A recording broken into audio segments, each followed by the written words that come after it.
Your dealer lives to the left and put your headphones on and walk to the right. 'Cause there's a nation out there, keep you safe, keep you clean, at least for tonight. So pay attention, Dopey Nation, the afflicted wanna reminisce. Pay attention, Dopey Nation, for our fallen brothers Todd and Chris.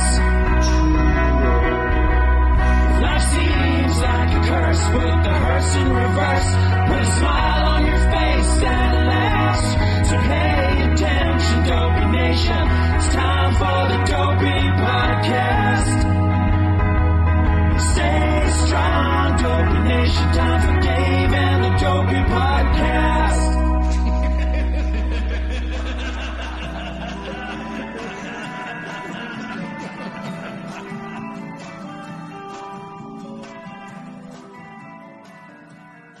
This episode of Dopey is brought to you by our friends at Oro Recovery.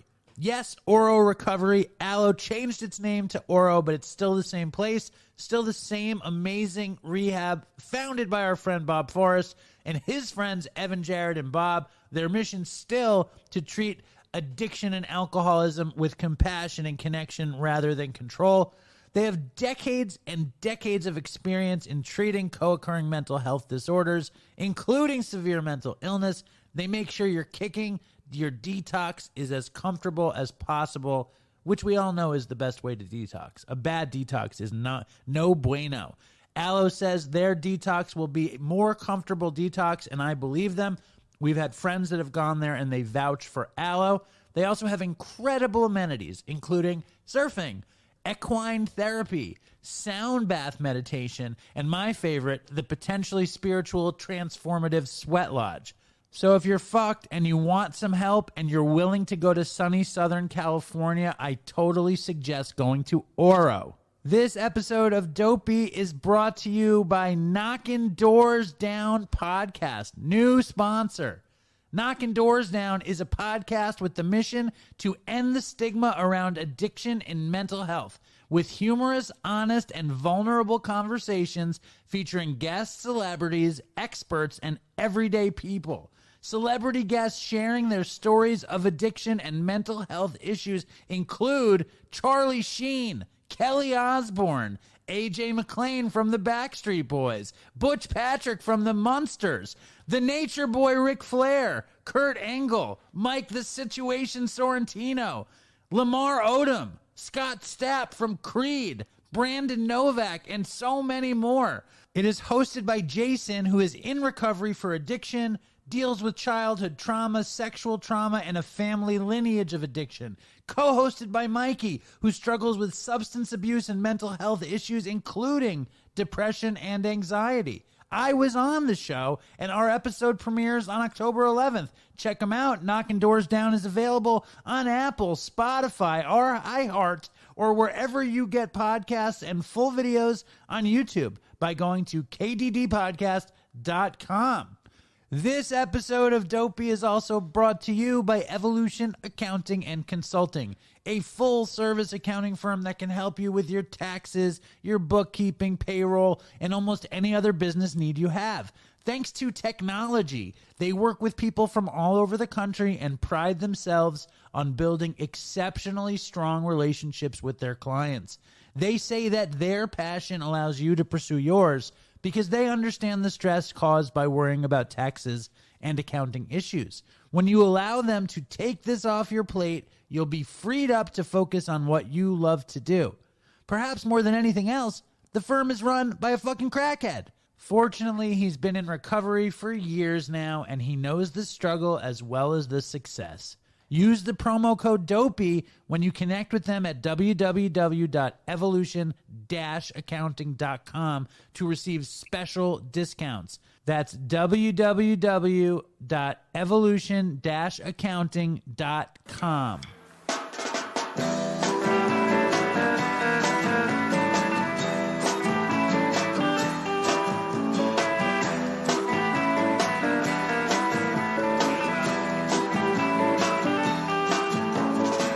Hello, and welcome Welcome to Dopey, the podcast on drugs, addiction, and dumb shit.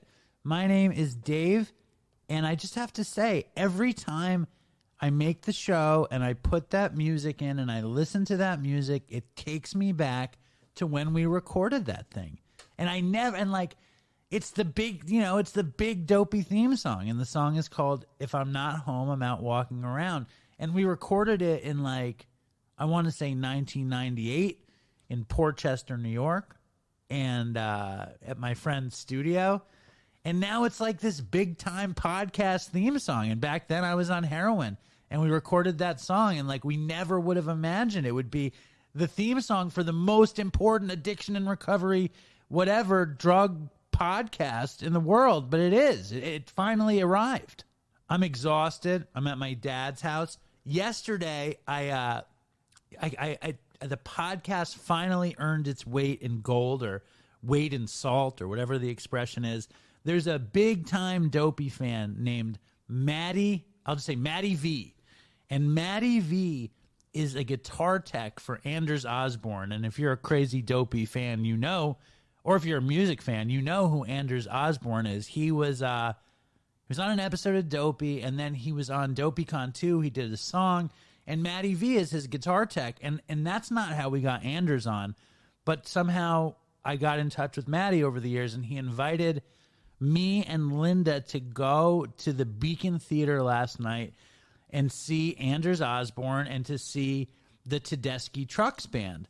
Now, in order to accomplish that, I had to be at Katz's at 8 in the morning.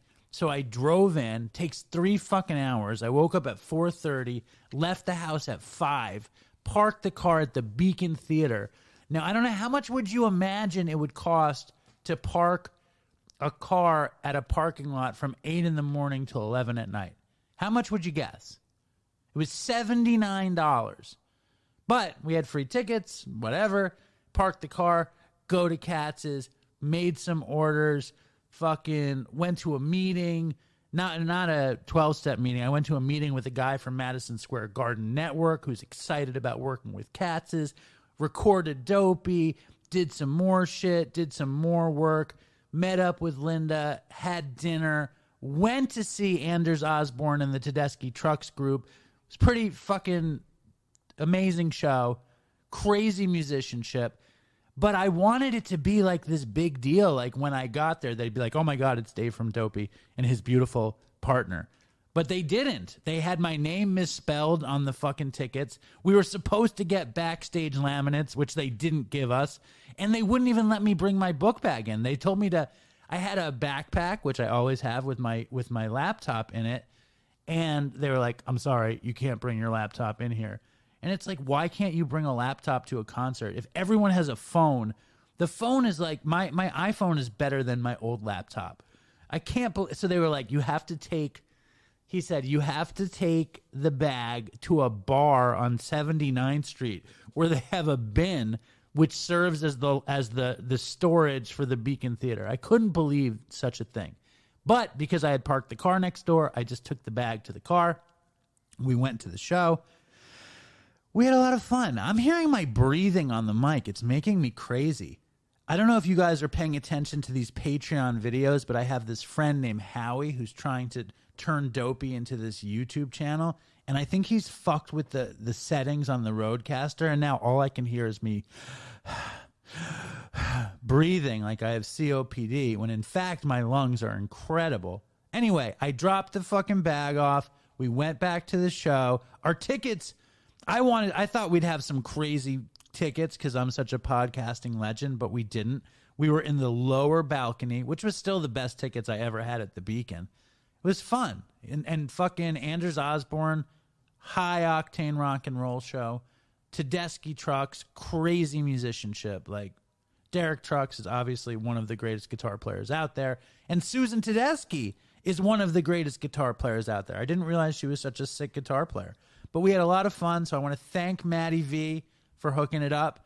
But the other thing is that I was so tired after that day is I fell asleep during the show. I fell asleep during like the fucking finale of the show. I just passed out. I like nodded off. And I woke up and the show was over. And we drove home, and then I woke up at 4 a.m. again to go cater an event at Amazon. That is the kind of life I'm living. Crazy, crazy, crazy amounts of work. But as I like to say, there's a lot going on with Dopey. A lot of stuff happening. If you haven't been to Patreon, go to Patreon. Check it out. www.patreon.com/Dopey podcast. There's videos, there's music, there's old clips with Chris. My dad is on there. There's the last Jewish waiter never before seen sizzle reel. Go check it out. Also, buy some Dopey merch. Listen, I don't tell anybody this, but I'm going to quit my job next September. But the only way that I can quit my job is if I build the raft of Dopey to be formidable enough that I can sail away on it. So help me sail away. Help me make Dopey the professional fucking juggernaut it's meant to be. Go to the Patreon, buy the merch. We have the new Dopey Frankenstein t-shirt. We still have a few of those Dopey Dead amalgams. There's cool shit coming out. It's at dopeypodcast.com. I have way too many trucker hats. Throw me a bone, buy a trucker hat. I'll post some more pictures if you want one. If you don't worry about it. Everything is going to be fine. I got the new sock prototype, so that's very exciting. But enough advertising. Sorry, advertising in the show because I have a feeling it's going to be more effective. But we have a really, really, really, really dynamically interesting show today. We have the incredibly controversial Dr. Hart, who, of course, wrote the book Drug Use for Grown-Ups. I've been trying to get him on for like 6 months. And then we have Erin Khar, author and journalist and advice columnist, who comes on to do a little Ask Erin. It's a very exciting show. Stand by. But before we get to Dr. Hart, we have to say that this podcast is sponsored by BetterHelp Online Therapy. Check out betterhelp.com/Dopey podcast because life is full of stressors. It doesn't matter who you are or what you have. Your life is probably stressful. Listen to how stressful my life is. It's ridiculous. BetterHelp is customized online therapy that offers video, phone, and even live chat sessions with your therapist, so you don't have to see anyone on camera if you don't want to. It's much more affordable than in-person therapy, and you can start communicating with your therapist in under 48 hours.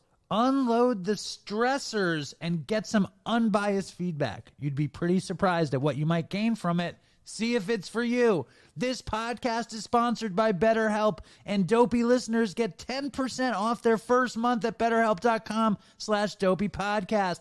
That's BetterHelp.com/Dopey podcast. Now, here he is, the good doctor, Dr. Hart. And I've been pursuing our guest I've been pursuing you for a long time, sir. A long time. His name is Dr. Hart. He wrote a book that I just finished called Drug Use for Grown-Ups. It's pretty fucking wild. Welcome to the show. Thank you for having me, Dave, man. And I didn't know you were pursuing me for a long time, but yeah, it's probably because I don't know how to do social media. Maybe I'm just bad at pursuing you. It's one or the other. Maybe my pursuit is not as good as I would like it to be. I have to say, the book, it blows me away, and it like fucks with me at the same time, okay? It blows me away because it's a lot of it is about the positive effects of drugs, you know, and which is like kind of the antithesis to the dialogue we get in the media or in the mainstream culture. And I know as a drug addict, I love drugs. And one thing that me and Chris always would talk about, like when we first met, we met in rehab. And I was like, wouldn't it be awesome if there was a rehab where we could use everything instead of a place we have to go to not use? And that's what the book kind of reminded me of.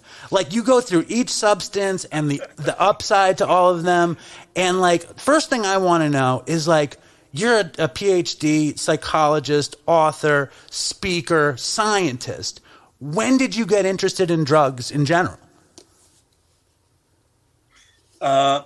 Maybe in the 80s. You might remember in the 1980s when people were going crazy about crack. And so I got interested in drugs like, I guess Pee Wee Herman struck a chord and Nancy Reagan struck a chord when they were saying just say no. So I was probably one of the moralists. I thought that, like saying no to drugs meant that you were more virtuous. And that's when I got interested, and that's when I started studying drugs to try and figure out why people became addicted from a neurobiological perspective. And so the 80s, I mean, I did a lot of science work. And then I realized after I had a PhD, that I was actually ignorant. I was a drug expert, but knew jack shit about drugs. So what I am really interested in that moment. You have a PhD in drugs. You wanted to figure out the neurobiology of drugs. So when did you take that leap to be like, to experiment on yourself kind of thing? Well, so doing my PhD, I did part of it at the National Institutes of Health in DC. And they used to bring young kids through the lab to check out what we were doing. And the kids used to ask me questions about why their loved one was addicted to some drug, typically crack or something. And I realized I didn't know anything. And then, people would have a little cocaine here, some weed here, and you know how it is in middle class spaces. There's always drugs around, but nobody really talks about it. And so I was doing some dabbling as a 30-year-old, but not much. But then when I hit like 40 and late 40s, I realized that I was really still pretty ignorant.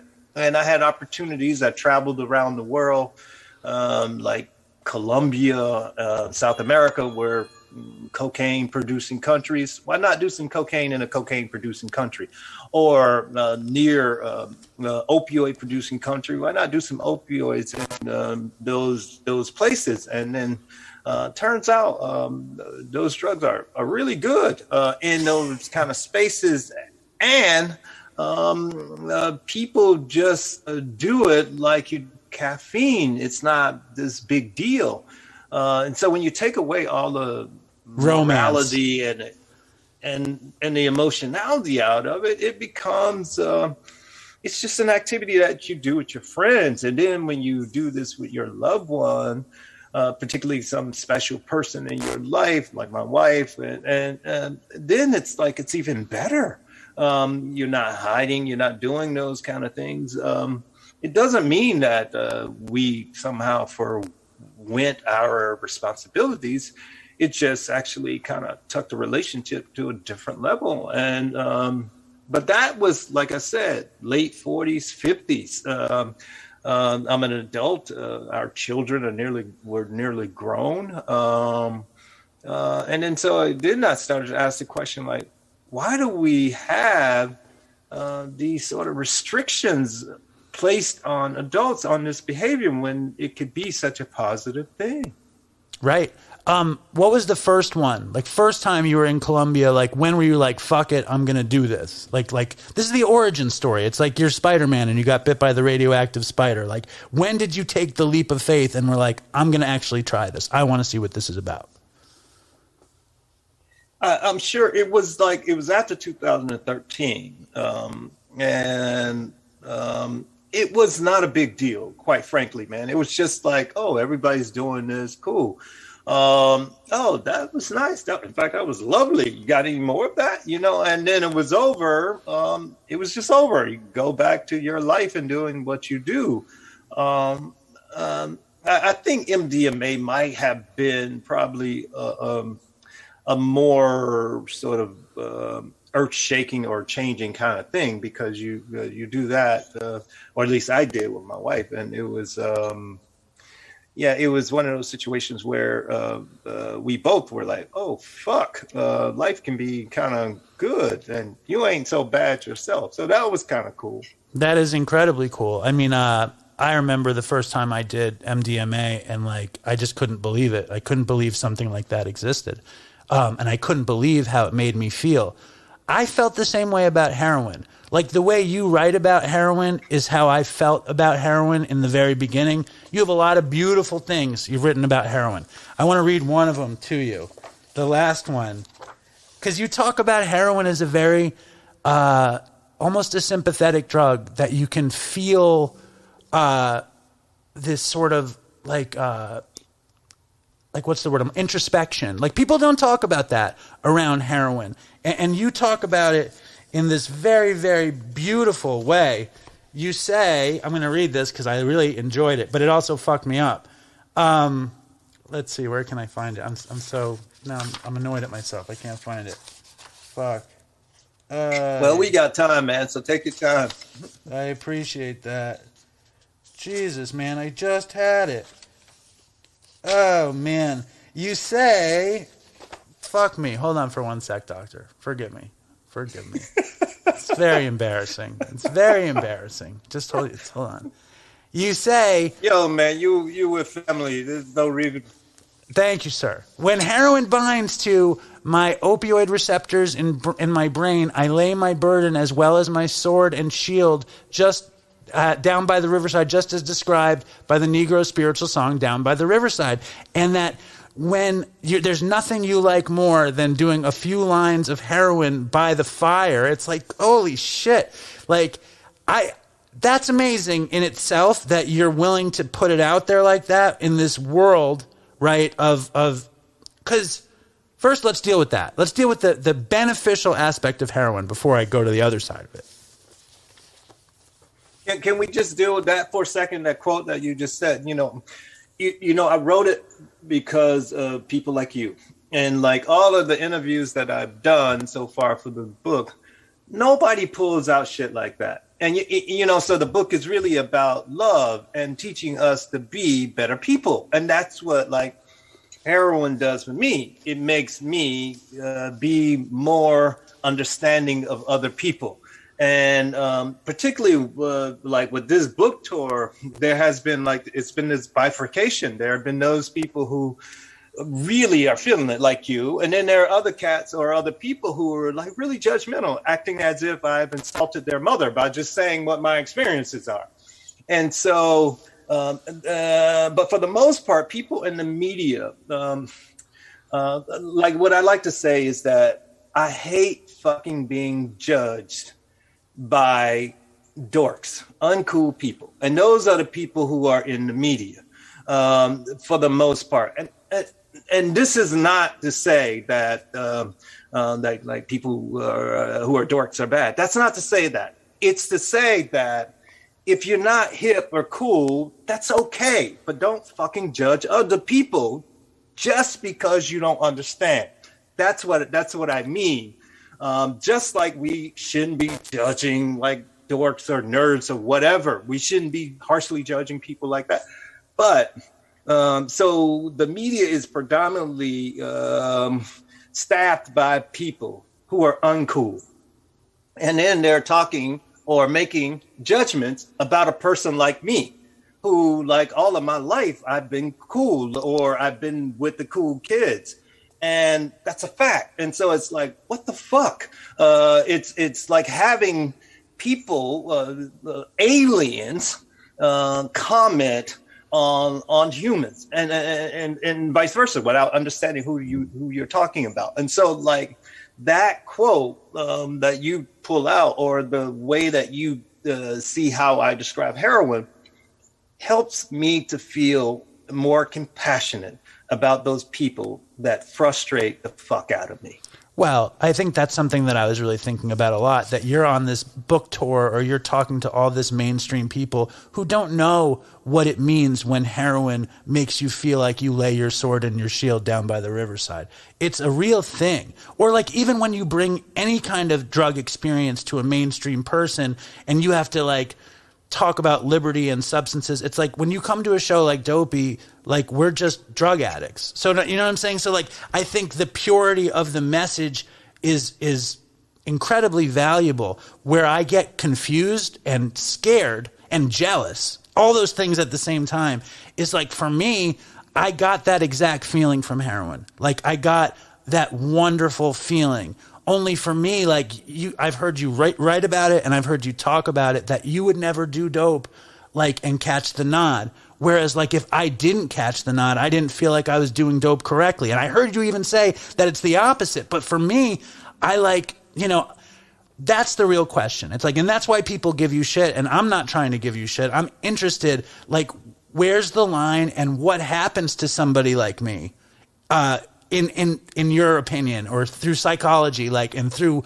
being a doctor in this world, when all of these people, like all of my people didn't get to do a few lines here and there. They fucking fell in. And I don't know anybody that could do a little bit of heroin and not wind up where I wound up. Well, you know me. I do. So you know, yeah. And so the point is, right? I am a person who is hyper responsible, and I am also very regimented. And so you don't get to be a PhD or 10-year professor at Columbia without being hyper regimented, right, and responsible and so forth. And so when people say, well, I couldn't do that, it's like, I don't, you know, it's like, can you do a PhD? Can you be in this space too? And so all of that comes to bear here. And then when you talk about the nod, like I intentionally keep all my drug doses lower because it's fucking cheaper. Not only that, it's better for me when I want to get like a nice bang for my buck. So I take holidays. I take a lot of holidays, and it's a special moment when I do my thing. And so it's like, it doesn't define me. Like, my drug use does not define me.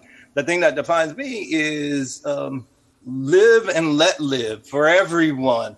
And I don't assume that my experiences, for example, are identical to other people's experiences. But what I do know is that I am in control of my situation for the most part, where I can. I try my best to control it, and I am. You know, I'm hyper vigilant. I'm a fucking black man in the United States. Yes. And so I have to be hyper vigilant, and always knowing what's going on around in my society, in my environment. And, you know, some people say, well, you're paranoia. Call it what you will. But these are the skills that I've used in order to survive in this society. Well, you know what they say. Just because you're paranoid doesn't mean they're not after you. Right? Oh, I know they're after me. So. Right.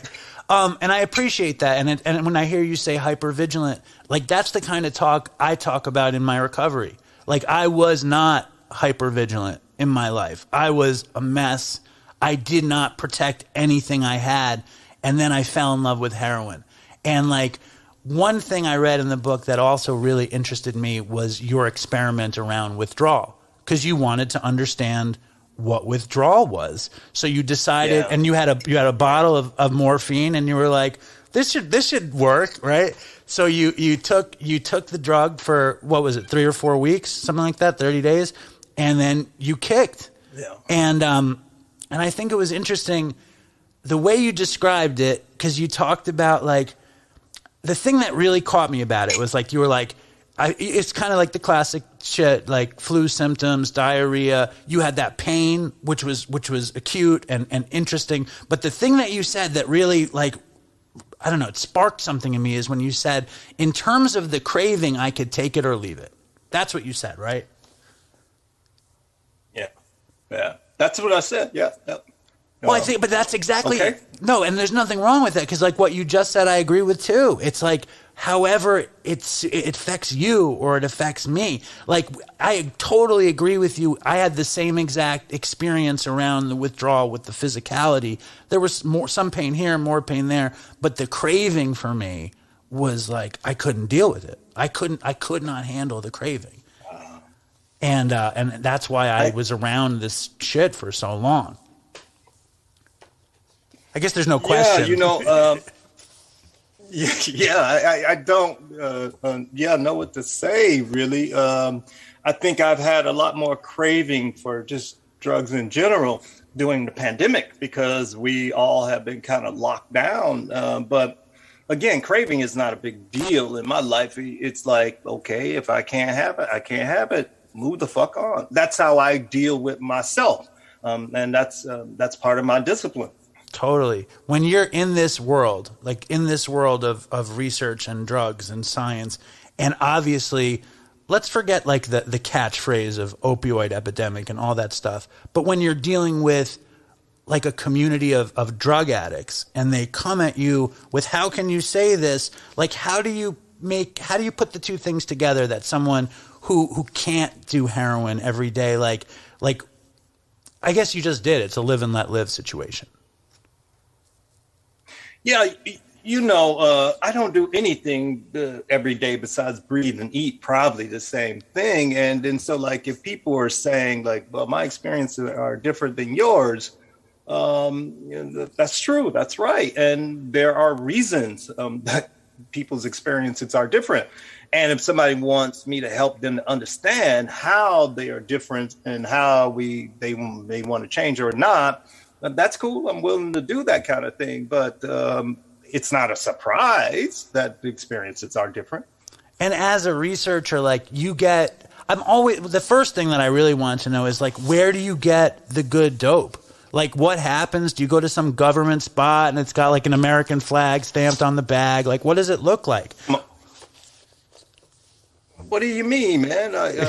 What do you mean? No, I mean I think I read like that some of it like is provided by like labs because you're a researcher. No, that's not. I didn't get that. Oh, you mean that? You mean like in research? Yeah. Oh, so yeah. Like in research, pharmacology. I mean, pharmaceutical companies.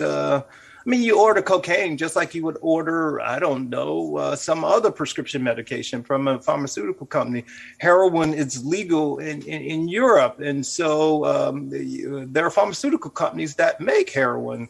Methamphetamine is legal in the United States for prescription. Even cocaine is a medication that is used in the United States. And so there are pharmaceutical companies that make these drugs.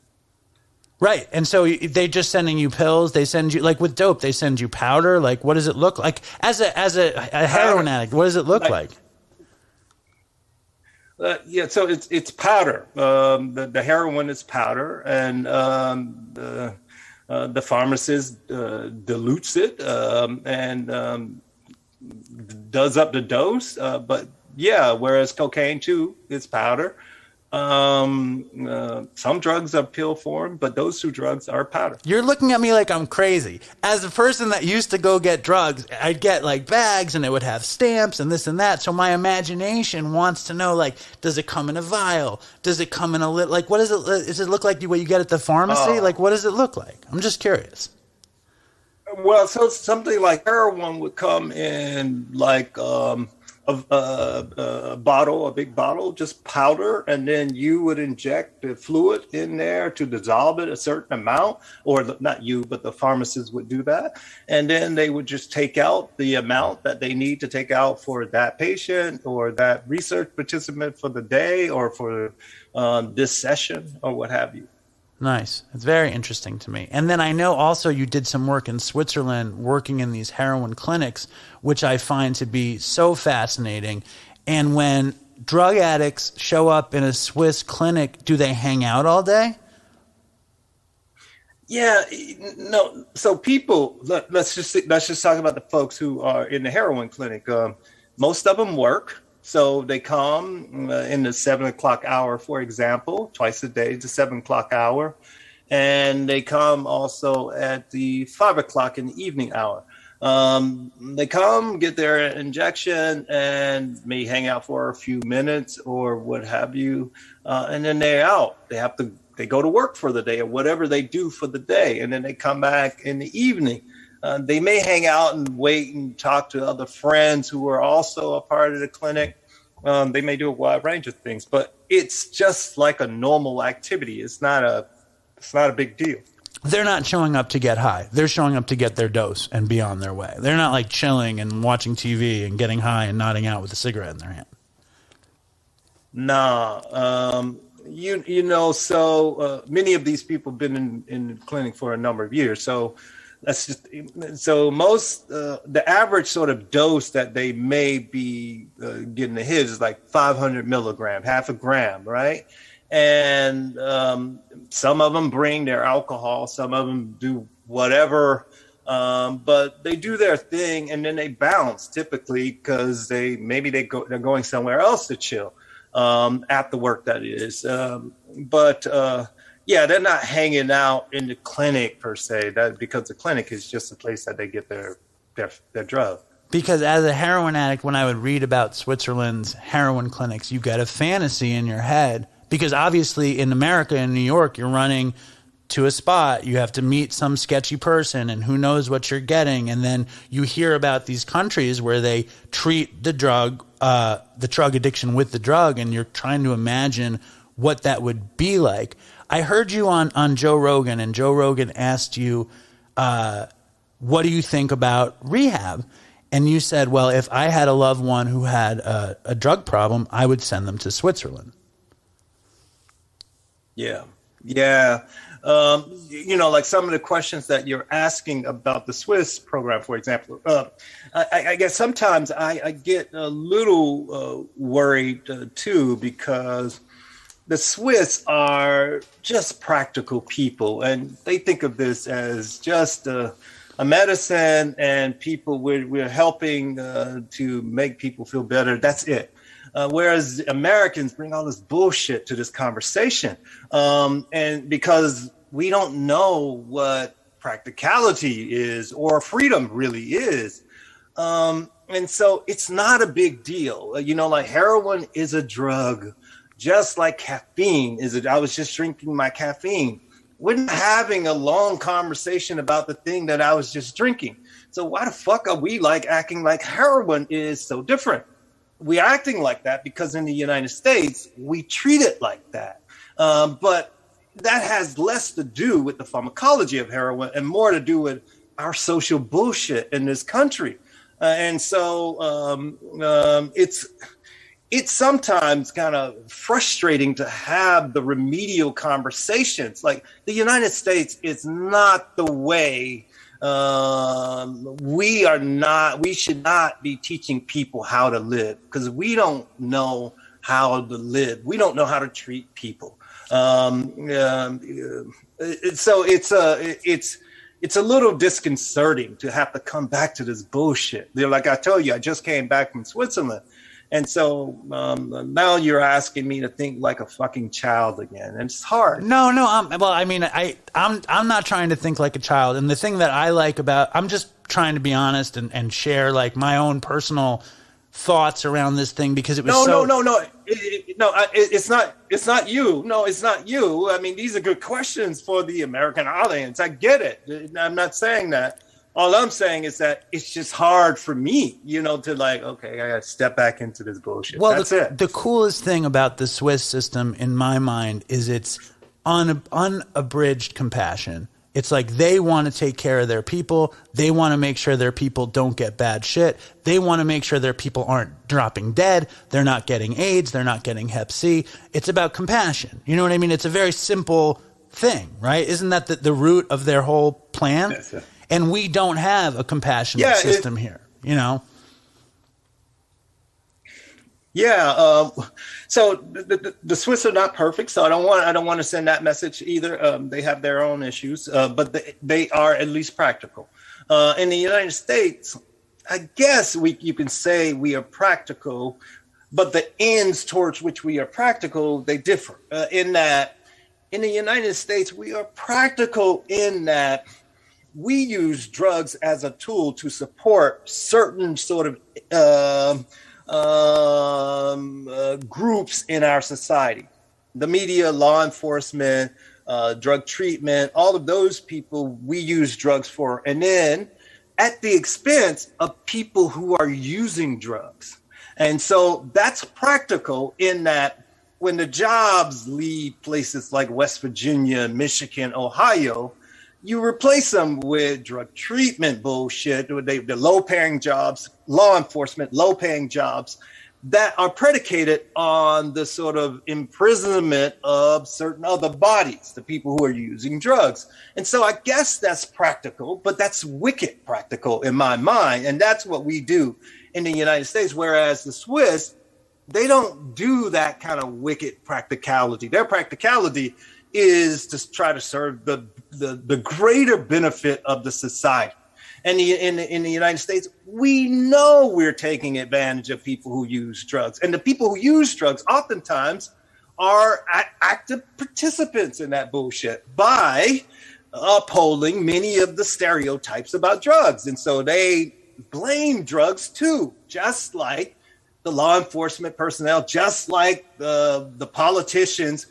And they're both equally fucking wrong. And they don't understand, like the people who use drugs oftentimes don't understand that they're being used like pawns in this whole scheme of things by the media, by the politicians, by all of these folks. And so that's why I wrote the book, to try to help people to understand.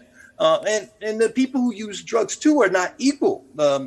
Drug use itself, or the illicit drug trade, is a multi-billion-dollar industry, primarily supported by middle to upper class people. Most of the middle to upper class drug users don't identify with drug users who are not of that class. In fact, they look down on those people and they further vilify those people. And so I tried to point all this stuff out. That's why I came out as a middle class drug user, to say, yo, all of these middle to upper class drug users using drugs, and you're in the closet, you're lying about this shit. And then the only story we have is that if you use heroin, for example, it's inevitable that you go down this path. And it's like, that's not how it works. Well, it wasn't how, I mean, I was a middle class drug user as well. And I found, like, for me, it was kind of like any sort of like mythological story of drug use, like the exact media thing that you're talking about kind of was what happened to me. I got hooked on heroin.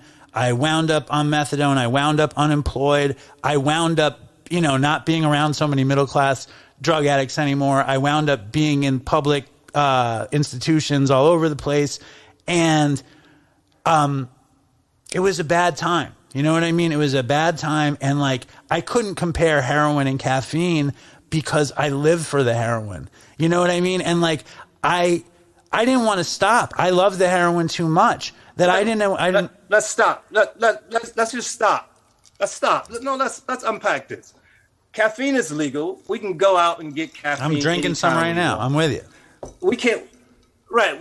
We can't do that with heroin. When I'm overseas or somewhere, where I got access to heroin or whatever drug I want, it's different. Like when I'm in the United States, it's like it's a bad day. If I want some heroin, I know it's a hard thing to get. And so it might be on my mind more. But outside of the United States, where it's there and I have it, it's not a big deal. It's background noise. It's more on the forefront here because it's harder to get, particularly now having some pure sort of stuff. And that's the thing that I would like to have, the pure stuff.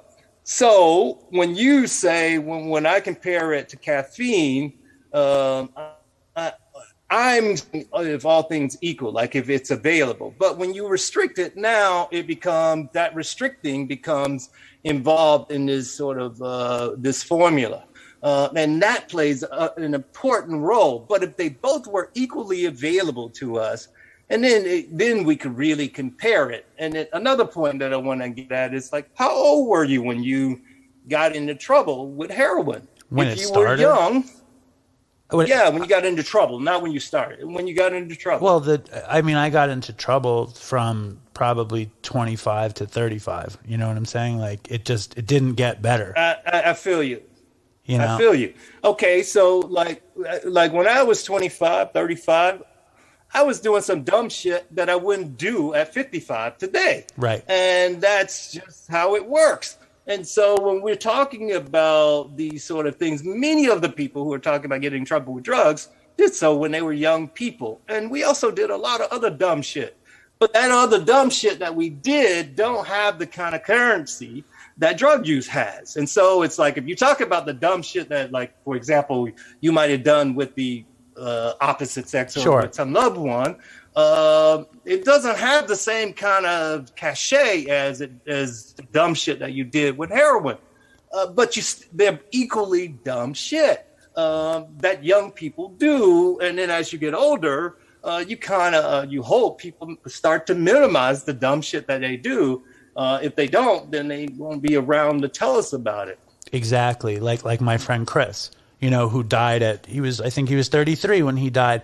But the other thing about the dumb shit is that, like, I did a lot of dumb shit that wasn't at all drug related, and some was involving the opposite sex. Others were bad career choices. Others were just stupidity. But with drugs, the currency of dependency and what it does to your brain in terms of what you think it does. Like, there's a myth, and I think it's kind of what you're talking about with availability or not, but it defined me. Like, my whole life was, how do I make sure I don't get sick? How do I stay high? I do not want to get out of this cycle. So it's a different sort of dumb shit. I also know when I was at my deepest end and I'd be reading books to try to figure out how to get out, I heard a phrase that there was something like aging out of addiction. And I got out when my daughter turned like 4, I got out of all drugs because I couldn't be a child anymore. I need, like what you're saying, like I finally, like, something clicked in my head. And one of the things about the book that, like, it disturbs me, for me, not about the book, just for me, it makes me long for the positive side of drugs. And I can't take the risk. You know what I'm saying? So that's a little bit of a conundrum for me. Okay, so like when we started, maybe before we were on air, you pointed out that I didn't really talk about addiction, and that was intentional, because damn near all of the attention that drugs receive, it's on the pathology, addiction, and so I wanted to present a different perspective. Now, when you talk about how, like, it'd be nice if you could just have a good time, but you can't take that risk. If drugs were available where that you get nice, pure shit and you don't have to worry about contaminants and all of those sort of things, and you have your daughter, you have these responsibilities that you have to meet. Now, can you tell me that you still say that's a risk, or does that risk go away? I don't know. Oh, for me, if they were available, that you didn't have to go and, like you said, deal with shady characters, not knowing what you're going to get, does that risk go away? That's a question. Well, maybe, because that's kind of like a fantasy scenario, because the scenario, I mean, and also, like, I figure in my mind, like, this is the way I look at my recovery. I made it to 41 doing whatever I wanted. You know what I mean? Whatever substance I wanted, however much I could get.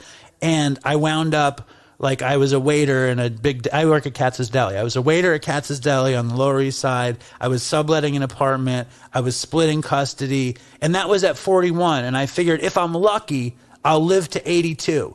And 41 years of fucking doing whatever I wanted yielded me this really kind of substandard life. So I wanted to see what could another half of my life kind of doing, like, not drugs, like, what could that yield me? Because I don't think I'm like you. I don't think I can do just a little bit. I don't think I could resist the nod. I don't think I can, like, I'm not like that. I'm like, I'm all in. I'm not regimented like you. I don't have the PhD. Yeah, I don't know. You have your daughter, and then so you had to change some behaviors, and you had to be more dependable. You had to do all of these things. So you made those changes. There were things that you probably didn't do as well before you had your daughter, but when you had her, you said, well, look, I have to meet this obligation, and you did. And so those are skills that you develop. And so why wouldn't you expect those same skills to develop around your drug use? I don't think that it's not possible. I'm also like, I read this book by Danny Trejo. You know, Danny Trejo wrote this autobiography, and when he was in, you know, Danny Trejo, the actor, you know what I'm talking about? He's a Mexican actor. He was like every Mexican gangster. He was in Breaking Bad. He was La Tortuga. He was in Dusk Till Dawn. He was like the vampire bartender. He's like a rugged, like he plays Mexican gangsters in every movie. And I had him on the show, and he talked about when he got sober. He was really young, but he was in jail at the time with Charles Manson, you know, the murderer. And what Charles Manson would do in jail as currency was he would hypnotize the prisoners into thinking they were high, where they could access their being high in their sobriety. And I feel like in my life, like, thank God I'm not like dying to get high. I kind of feel high anyway. Like I feel like if I want to access feeling stoned, I can pretty well access it. Even if I want to access feeling heroin, I can pretty well access it. And same with psychedelics. Like I feel those things all the time. And maybe one day, like when the kids are out of the house and the mortgage is fucking paid off, I can revisit this world. But right now I'm so committed to this way, and I'm really liking it though. I don't feel like I'm depriving myself a thing. You know, I look at your wall and I see Kaya and I see this Bob record. I don't even know what it is. And like those records even bring me back to those feelings. Or when I read you wrote about Gil Scott-Heron, okay? I grew up where Gil Scott-Heron grew up, in Chelsea. And I interviewed Gil Scott-Heron when I was on heroin, and he was on heroin at SOBs. And it was like a trip, you know, like to be in that situation. And like I lived all those lives, and it's done. But I'm really, I admire what you're doing, that you can live it now, because like you're a full-fledged psychonaut in your own way, right? I went all over the place there. Forgive me, doctor. When you no, yeah, I feel you.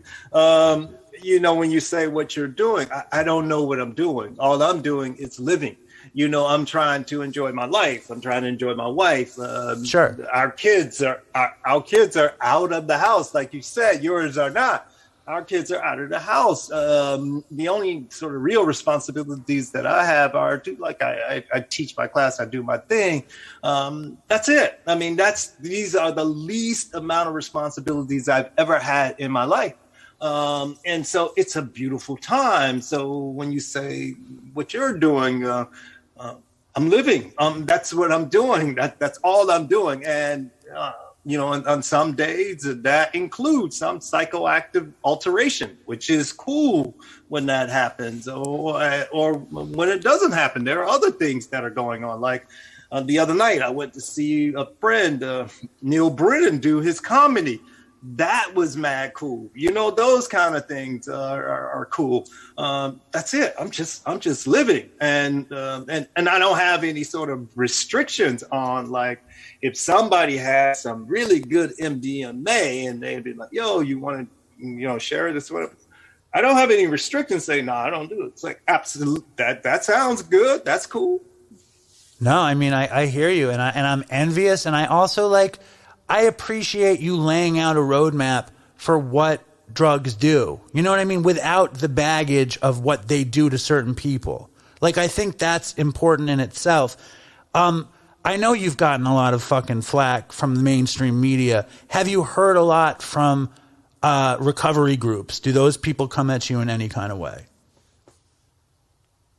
Oh, absolutely. You know, because, you know, as I pointed out, the people who are benefiting from this sort of stupidity in terms of the way we see drugs in this country, this narrow, inappropriate way that we see drugs, the people who are benefiting are those people in recovery, the people themselves, the people who are so-called providing treatment, they're benefiting. Law enforcement is benefiting. The media is benefiting. People who write movies and TV shows, they're all benefiting. You know, like the Breaking Bads of the world, they all benefit. All the stupid shit, The Wire, all of those things, they benefit from this nonsense that we are perpetuating in our society. Meanwhile, the sort of regular folk who are using, or just regular people in communities, particularly in like Black communities, they're getting fucked. And so So I hear from the recovery community. It's hard to say like a community, but there are people who are upset. But I don't give a fuck. But I don't mean the treatment. I don't mean the treatment people. I don't mean the people that make money. I mean people like me who were using and now in recovery. Like I don't mean like people who benefit from. Not really. I don't really. If I do, they don't bubble up because there's a lot of people who like the media has been really loud, and so like if the people in recovery has like something to say, they have to really be loud because there are some groups who are really loud, like the physicians are really loud and the media are really loud. So the recovery people, they haven't been as loud. But like I say, it's so lovely that the pandemic it's certainly not as bad as it was, and we're kind of getting back into the public space.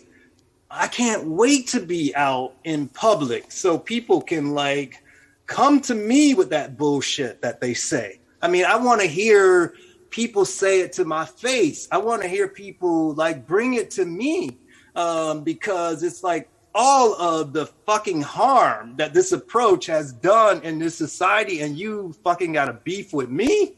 Bring that shit on. You know what I'm saying? That's how I feel. So it's like, great. I'm back in New York now. So when I'm in New York, I have to pick up the fucking sword and I have to be ready for battle again. And I am. And I don't like to be that way. That's one of the lovely things about psychoactive substances. I can see the humanity in other people. But when it's time to fight, I know how to do that shit quite well. But they're scared. That they're afraid of these ideas. And like when you can approach it with a compassionate sense, that they're fearful. You know what I'm saying? They're fearful of ideas that don't jibe in their brain for whatever reason. It's a fear reaction. Oh, absolutely. It's a knee-jerk thing. Oh, absolutely. But they're causing so much harm. And not only that, they're stupid. I mean, the arguments that people are making are really stupid. So if you want to do the intellectual thing, bring it on. You want to do something else? Bring it on.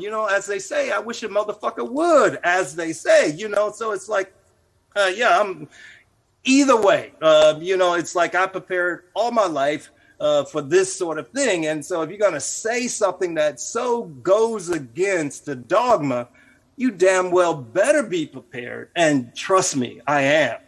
Right. No, I hear you. I have a couple more questions. First of all, just when we're talking about addiction, like when you stumble upon a drug addict, you know what I mean? Like a heroin addict who's been addicted to heroin for years, like what goes through your head in general? I know you said live and let live. Like, do you have compassion for him? Like, do you feel like, oh shit, he couldn't handle it? Like, where do you think it's an illness? Like, where does it sit in your head? Well, again, so the book is about compassion and helping us to be more humane. Yes. So when you ask the question about like, if I stumble across somebody who's a heroin addict, in which like being in this clinic in Geneva, everybody who was in the clinic were heroin addicts, but they were fucking happier than me. Their quality of life was a lot better than mine in the United States, in part because in Switzerland, they kind of take care of their people.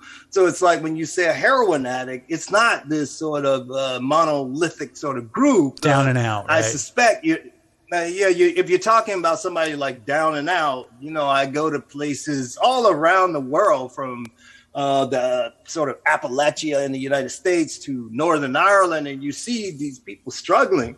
The thing that I try and figure out is like, why are they struggling? It's like, it ain't heroin, and I'm looking long past heroin, but like if I get stuck at heroin, I'm doing the same stupid shit that everybody else does. And oftentimes people are struggling, these people are struggling because they don't have economic security, housing security, all the rest of these kind of things they don't have. They don't have the skills that no one ever gave them the skills or taught them the skills, a wide range of reasons that they are experiencing problems or suffering. And so that's what I want to know. And I want to know, like, are they being provided those things that they are missing from, whether they're being provided by the state or other people or NGOs? Are they providing those kind of services? Oftentimes, no is the answer in all of the cases. Like the NGOs only have a narrow sort of thing that they're interested in. The state only has a narrow sort of thing that it's interested in. Again, that's why in the book, I tried to pull people away from the drugs themselves. Because when we get stuck on the drug themselves, that means we're not going to be fucking addressing people's problems. Right, right. And it's really about life fulfillment. It's like if you can find life fulfillment, chances are you're not going to be all strung out on anything. You know, if you can find fulfillment in something else, you're not going to fall down. Like it took me to find recovery, to find fulfillment outside of daily drug use. You know what I mean? Like I just couldn't see it, and I couldn't find joy without being totally fucked up. You know, and that was my story. And now I found some sort of peace and happiness and fulfillment, and like I want to hold on to it. You know, that's why like I have two minds about like when I think about like the good qualities of drugs, I know that like it fucked me up too much to like even consider it. Like I just can't. I love though when you talk about has this interview like gotten you upset at all, or are you good? I don't want to be somebody I don't want to be a motherfucker you want to fight or anything. Yo, I want to be cool with you and me, right? Dr. Hart. Dave, yo, you and me are good, yo. I mean, and so like you and I are talking like boys. I mean, we're talking like I would talk to somebody like Joe or somebody who I dig. So that's and trust me, if I'm not having fun, I have no qualms about just like bouncing. You know what I'm saying? So I'm good, man. So then here's another question. It's a very controversial question, Dr. Hart. So I wanted to make sure that we are boys here. Now, when you talk about that most days you do a psychoactive substance, give me a little schedule. Like give me like a fantasy Dr. Carl Hart psychoactive substance schedule, please. Wait.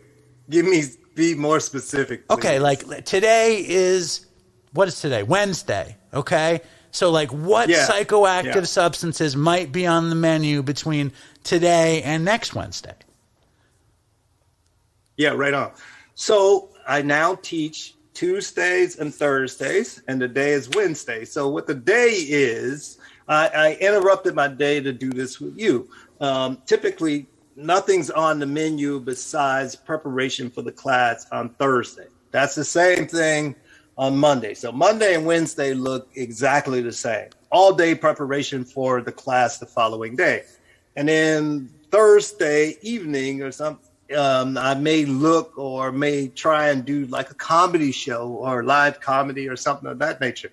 In terms of like psychoactive substances on the menu in the United States, there are no like set plans or anything. If I'm in a place like Switzerland or a place, I would have my psychoactive substances that I like MDMA, some H-Town heroin or some opioid or something, maybe another kind of amphetamine or some other drug. But and then I would take it when I have my moment, just like on a weekend or something. That's my moment. To make sure it doesn't interfere with my workout schedule, my reading schedule, my time with my children, family, and so forth. Just make sure that it's actually all my time and I can do what I want in that space. And so but it's not like. It's certainly not like something that happens with regularity, because my days sometimes they differ. But Monday and Wednesday, off limits for anything. So your medicine chest isn't just like disassociatives, heroin, opium, fucking hash. I imagine this wizard's medicine chest in your apartment. No, it's not like that. Well, I live in the United States, man. You know, in the United States, they treat us like children. And so you can imagine if I run afoul of the law it would be big news. And so what I have to do, again, I have to be really regimented, because if I run afoul, then it becomes this symbol that everyone who does this is fucked up. And I don't want to cause other people who I'm trying to help that kind of stress. I'd never want to do that sort of thing. No, I appreciate that a lot. And I had one more thing. Like you teach at Columbia, and one of my favorite, like one of the early things that got me interested in drugs was the whole Columbia University beat scene, and William Burroughs writing with Ginsberg up there, and they're all on drugs and learning and involved in this sort of exciting college experience. Is that in your experience at Columbia? Is there a spirit there that you feel that stuff, or is that just bullshit in my white Jewish brain? If there is such a spirit, that spirit died long before I got there. Okay.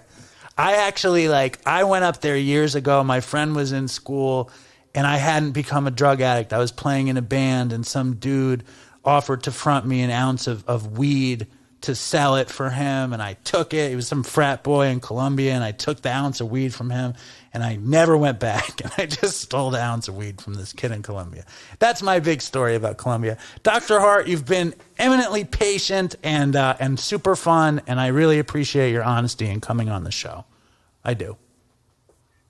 Thank you for having me, Dave, and thank you for hanging in there despite my inability to really navigate social media. So thank you. Dude, I appreciate it, doctor, and I'm going to be in touch. I'm sorry to tell you. You're going to hear from me again. I'm here, and I hope I meet you in person one day. I appreciate what you're doing. Right on, Dr. Hart. I appreciate you, man. Thank you so much for your time. Peace, bro. Peace, man. Thank you. So that was Dr. Carl Hart on Dopey. I tried to get him on the show. And who's back on Dopey now? Ms. Ask Erin herself. Erin Khar, welcome back to the show. Hello. And before we jump into the wonderful world of drug use for grown-ups and the great Dr. Carl Hart, you've had some pretty crazy experiences vis-a-vis Dopey in your personal life. Yes. And this person's probably going to listen to this and hear somebody from my past listen to the first episode I did of Dopey a few weeks ago, and contacted me. And I haven't spoken to him in 18 years. And it's not just somebody. No, not just somebody, like the person who introduced me to drugs. It was the person that first shot you up. Yeah. And did other horrible things to you. Allegedly. You know, I want to talk about this.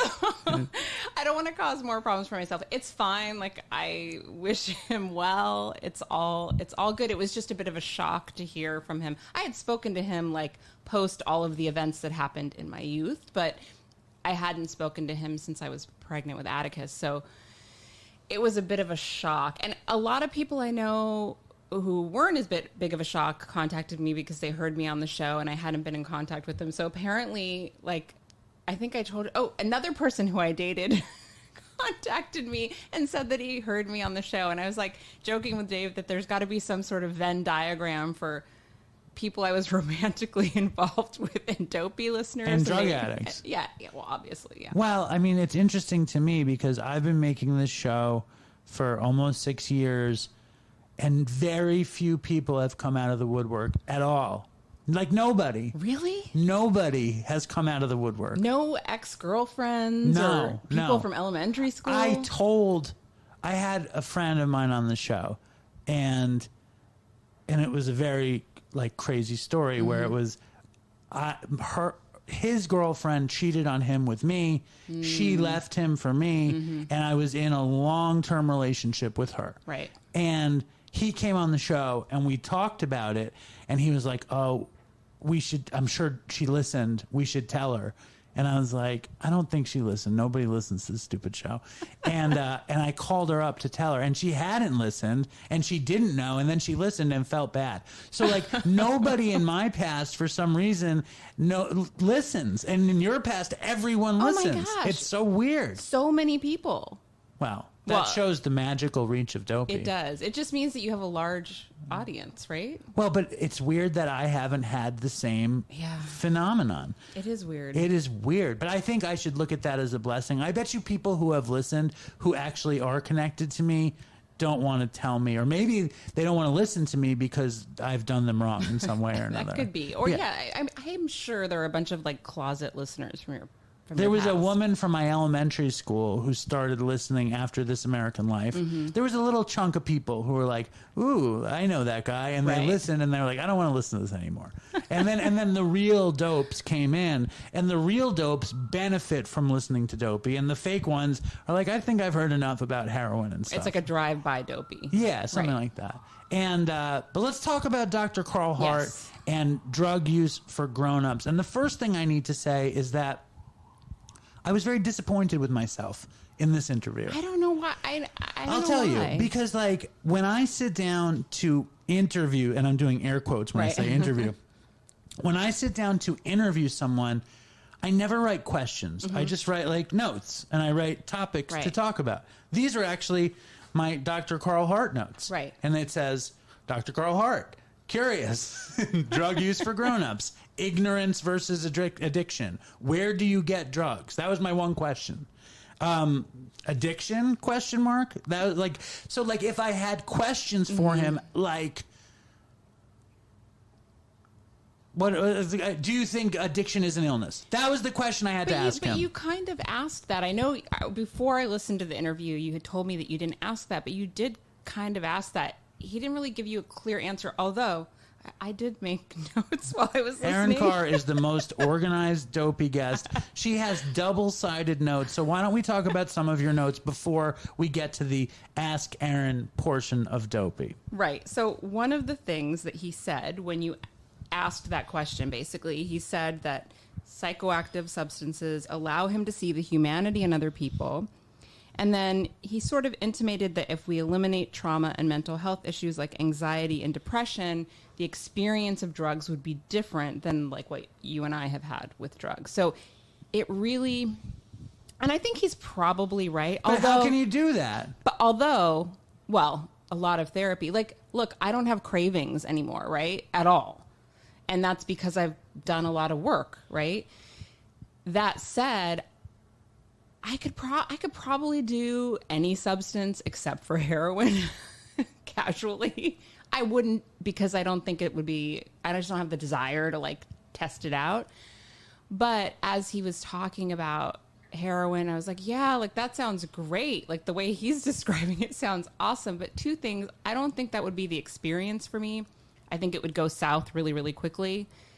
And also I think that like my body memory of drugs is so negative that I don't think I would actually be able to enjoy the pleasure part of it.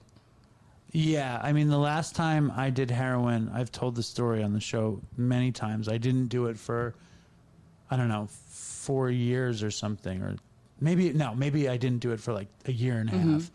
And I started taking Percocets again, and I liked the way the Percocets made me feel. And I was like, I miss shooting dope. I'm going to get some dope. And I got some dope, and I shot a bag, and it was like I barely felt it. And then I shot 2 bags, and I got so high. I got too high. I got that, you know, like the first time you get high and it's uncomfortable. I felt like that. And my big quote was, it felt like I was being raped by a demon.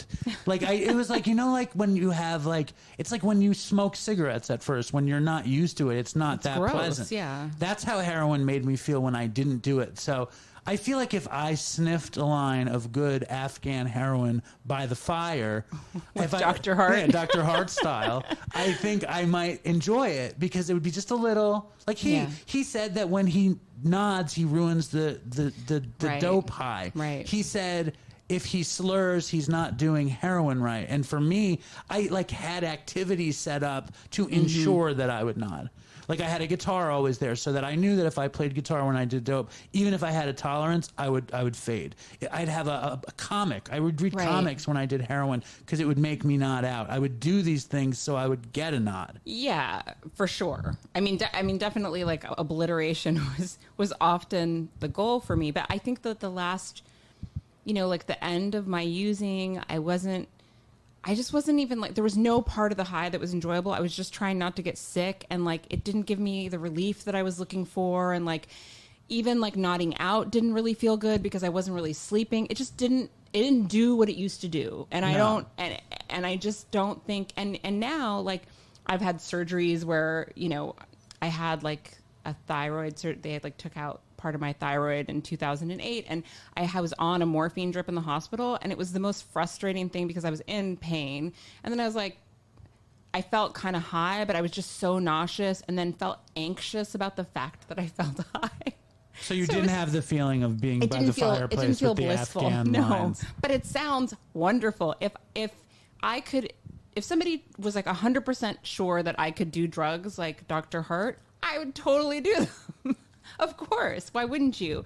But I also thought one thing that was interesting too is that when he talks about, you know, with drugs being illegal in the United States, that he kind of intimated that he didn't really do them in the U.S. here because it took the pleasure out of it because of the illicit nature of drugs. And I think that there's something with that too. I mean, I think that because they're quote unquote illicit just adds to that sort of like shitty shame cycle that people, or the romance of like being like a pirate and doing what you're not supposed to and being a rebel and like being like, you know, out there. I liked all that stuff. I liked living in that way.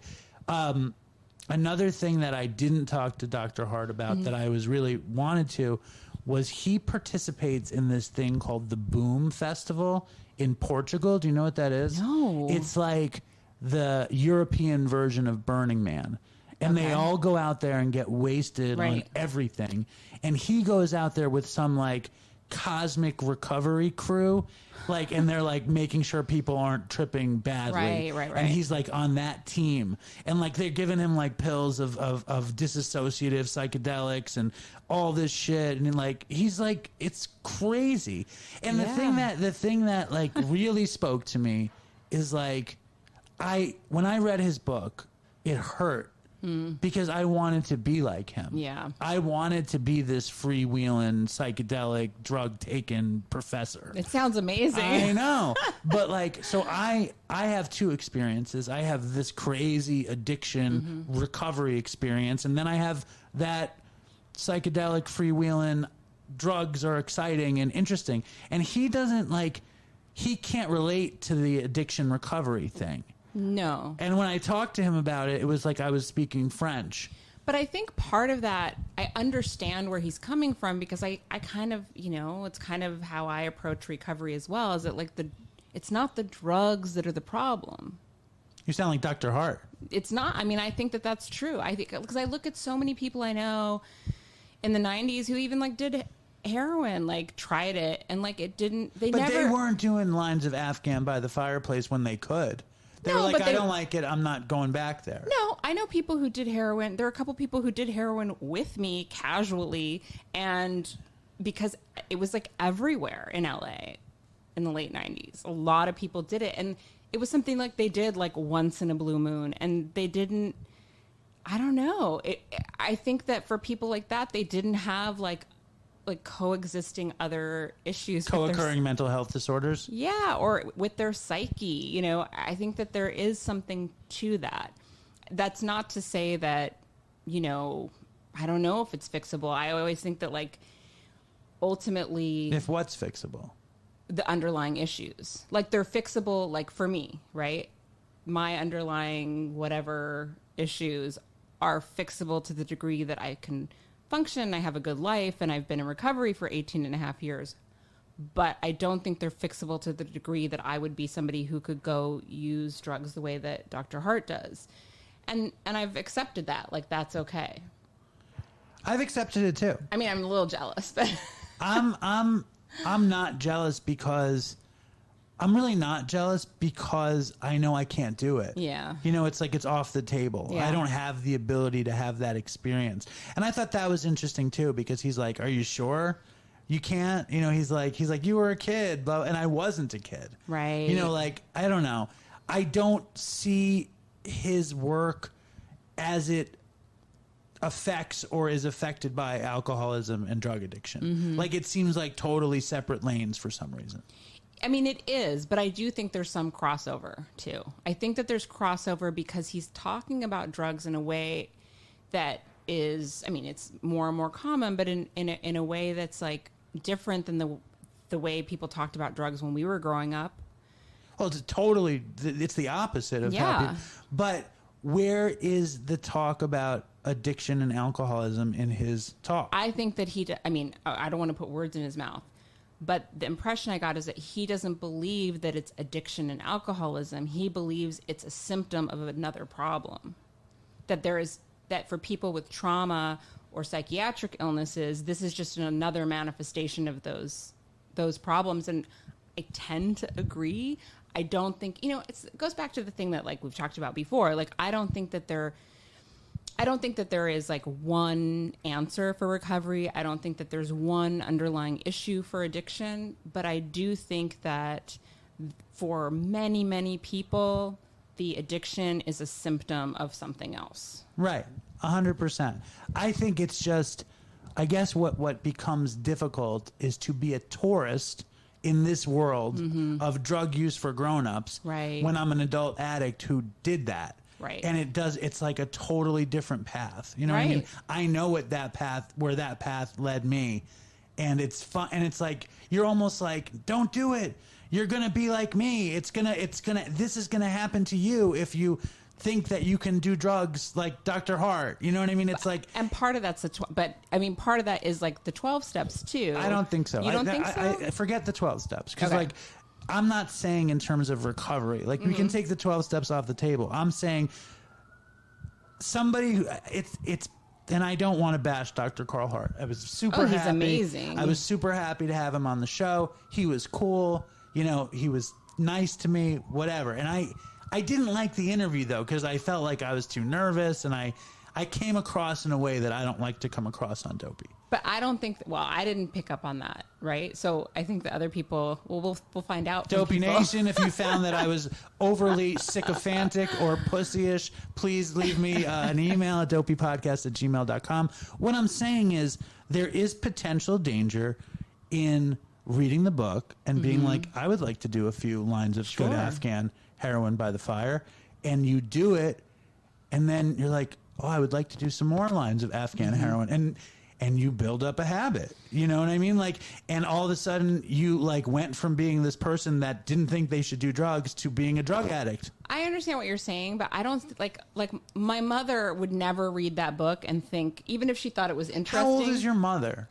Come on. I'm not going to out her age. I'm not talking about your mother. I'm talking about like some kid. Yeah, but I think that he's not talking about like an adolescent doing it. He's talking about like a man in his 50s who a grown-ass man who takes care of his shit. Yeah, his kids are out of the house. Right. He's responsible. I'm with the jealous way he too. Does it. That is obvious. That's what it is. No, right. Look, it's as obvious. I was listening to it, it fucked with my head a little bit. And I think I told you I went and like watched some of his like TED Talk videos, and like I think it's really, really interesting because I do 100% think that like I remember in the first rehab I went to, I had to like write like a breakup letter to heroin. Me too. And the first expensive one. And the cheap ones, they don't want you to write anything. It was very, like as if it was like I had been in this abusive relationship and all this stuff. I mean, it was stupid. Like, like you've abused me for the last time. I mean, I don't know. I probably have the letter somewhere. I should find it. You probably have it in one of your Tupperware bins of writing. But now when I look at it, I'm like, it's like heroin is neutral. It's not like it's a substance. It didn't have any motives. It just got you high. It was just a substance. We have opiate receptors for a reason, right? So as Dr. Carl Hart talks about that in his book. As a medication and as a function in the life of a human being, there's a function there for it to exist, right? It's just that there are people who, when they take it, just like there are plenty of people who have alcohol socially or smoke weed and it's not a problem, and then for other people it's a problem. I think it's like about that like sort of like de-demonization of drugs and looking at them as very like they're neutral. And when we get away from like looking at everything as being illicit, it also destigmatizes things for people who use drugs. It is a slippery slope with this because there's many, many different ways to look at it and many, many different lenses you can look at it through. Like, if I'm not looking at it through my addict recovery lens, like, I totally agree with Dr. Hart. Like, I think, like, you can go tubing, you could go bungee jumping, you can go skydiving. Why can't you do MDMA or heroin recreationally? I agree with that. Just as somebody who, like, lost his life to this, it scares me. Of course. But I would love... Like, I mean, like, the first thing I said to him was when me and Chris met in rehab, we talked about how cool it would be if there was a rehab for using where it was the opposite, where we could take whatever we wanted and really enjoy them in the way that he does. Yeah. It's pretty amazing. Yeah. I mean, I think both of those things, I think what it is, it's hard for our brains to, like, hold both concepts at the same time. Like, what he's saying is, like, a truth, and what you're saying is a truth, and they coexist. It's just, it is... It's weird to live your life in this way where you're trying to help people get out of this mess. Right. And then be like, you know, praise this style of thinking when you're totally right. It's two totally separate forms of thinking about the same things, but they don't go together. Right. They can't. How can they? Because there's a difference between fundamentally Dr. Hart's... Appreciating the concept, you mean? Yeah, I think that... Well, for you. For me. You haven't done heroin in... 18 and a half years. And do you think you could... I mean, like, you said, why wouldn't you try some Afghan heroin by the fire? I mean, never say never, but I don't think... I just... See, already he opened he cracked the window in your brain. Yes, he did. No, he didn't. Are you sure? Never say never. I'm not going to lie. If Dr. Hart was like, do you want to come? My wife will make dinner and you can do... No, I'm just kidding. I don't think... Dr. Hart was on Rogan, okay? And he's talking to Joe Rogan about drugs. And Joe Rogan says, Dr. Hart says, I like to do some Colombian cocaine. And I know you do too, Joe Rogan. And Joe Rogan's like, actually, I've never tried cocaine. He's like, no way. And by the end of the interview, Joe Rogan says to Dr. Carl Hart, I'd like to try some Colombian cocaine with you and do some lines of Afghan heroin by the fire. At the end of the interview, Joe Rogan's like, I want to do coke and heroin with you, Dr. Carl Hart, like you do. Well, but for me, it's like more of like a fantasy because, like I said, I don't believe that. I feel like I have too much... In your fantasy, is Dr. Hart reading to you? Oh, that would be great. He has a great voice. Yes. I mean, he definitely, like, the way he talks about it, like, he makes heroin sound very cool and sexy and, like, awesome. But I think that, like, I did too much heroin and had too many negative consequences. Yes. My body memory of it is so negative. Like, I've told you, like, when I've had to take pain medication after a surgery... and they've given me a prescription for like a week, I'm like, day 2, I feel so paranoid that I'm going to feel, not like that I want more. I'm so paranoid that my body will go into withdrawal after having taken it for 2 days that I just stop taking it because I can't relax into the feeling. I lost that privilege, you know? I did enough. That's the other thing. Like I did so many drugs for so long that I'm okay not ever doing them again because I did them enough. Right. That was the other thing that got me through recovery was I'm never going to get as high as I was. It's not going to happen. No, it's done. It's never going to feel that good. I think your assessment of Dr. Carl Hart is right on. I think you did a really nice job on this segment. Thanks. You're welcome. So thank you, Ask Erin, Erin Khar, and thank you, Dr. Carl Hart. Yes. I find him really fascinating.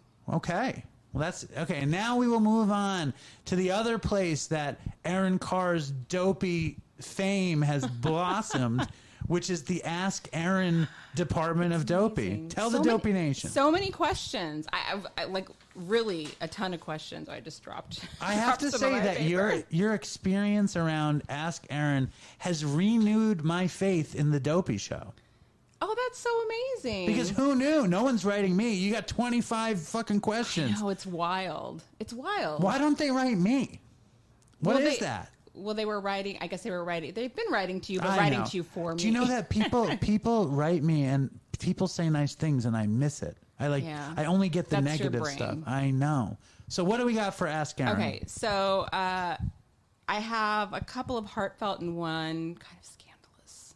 All right, do it. All right. So the first one is this is for the Ask Erin segment. I'm just a typical blonde, preppy girl who used to be addicted to opiates, not heroin, just pills. Not like that's better or anything. Anyways, I was an addict for 8 years. I guess I still am because I've been on Suboxone for like 6 years. Now I'm addicted to the Suboxone. I'm in nursing school and basically have everything going for me. I'm about to get married to the love of my life in February. One of our agreements is that I'm off the Suboxone by February. I'm in such a terrible situation, just like any addict is. However, I do feel a little different. My closest friends and family know my past and know the struggles I've been through. Everyone is so proud of me because they think I'm in such a good place. I'm not in a good place. I don't know how to get off the Suboxone. My life has never been better than it is now. My life was never great while not on Suboxone. This is because I was addicted to pills, draining my bank account, and living like an absolute bomb. What is your best advice to get off this? I don't really know what to do anymore. I found a Dopey podcast about a year ago while searching for a recovery podcast. I don't know if she meant to say Dopey. I didn't want to listen to anything. She wrote Adobe? She said Adobe. That must be an autocorrect. I bet it was like a text to type thing. Yeah, totally. So when I found Dopey, I felt like I found gold. Yeah. Sorry. Although I was never addicted to heroin, I can relate to many of the stories that I hear these people explain while being interviewed on the podcast. People. I know. I think I can relate to you the most because we had a similar upbringing.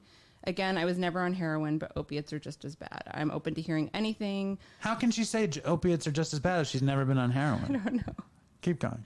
I'm open to hearing anything or anything I can do to get off the stuff. Please help. Toodles for Chris. Also. Before you, well, why is it significant that she's blonde and preppy? I don't What's know. the I'm significance? not blonde. You're not particularly not preppy I'm not either. preppy either. Anyway. I went to a prep school. Okay. You So yeah, that's a preparatory school. And first of all, I want to say thank you for writing this letter, this question. And Ask I think Erin it's Khar. important because I think there are a lot of people who are addicted to pills or trying to come off of pills. So first of all, Wait, let me ask you a question. Yeah. Is she saying that her fiance is saying she must be off the Suboxone if he will marry her? Yeah. That's his condition for marriage. Yeah. Wait, can I tell you something really crazy that I didn't put in the book? You ready? Ready.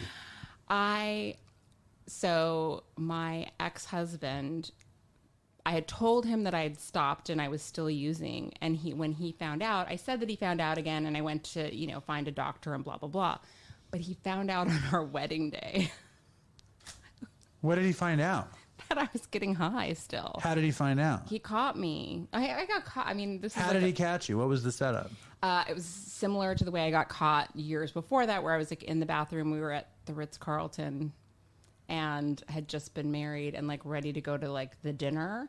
And he was like, why is she in the bathroom so long? And suspicious because obviously I had a history. You were a heroin addict and everything. Oh, no. He didn't catch me. He found my stash. Where did he find it?